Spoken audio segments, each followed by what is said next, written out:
Ang programang ito ay rated SPG. Striktong patnubay at gabay ng magulang ang kailangan. Maaaring may masiselang tema, lengguwahe, karahasan, sexual, horror o droga na hindi angkop sa mga bata.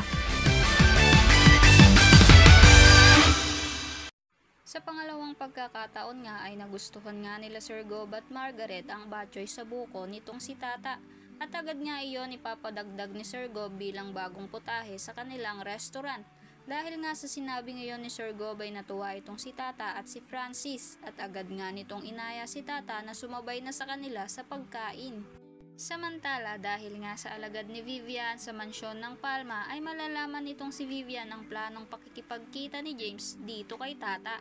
Agad naman nga iyong naisipan ng paraan dahil ang papupuntahin nga nito para kitain si James ay itong si Venice. Sa kabilang banda wala namang kaalam-alam itong si James na hindi pala si Tata ang makakausap nito kundi si Venice. At nang makarating na nga itong si Venice kung saan ang sinabing lugar nitong si James ay agad nga siya nitong lalapitan at ibibigay nga ni James dito ang isang envelope na naglalaman ng kopya ng marriage certificate nila ni Venice.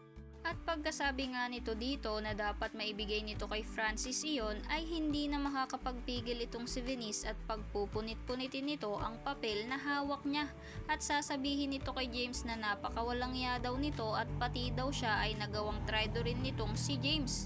Nagulat naman itong si James dahil si Venice pala ang nakaharap nito at hindi si Tata.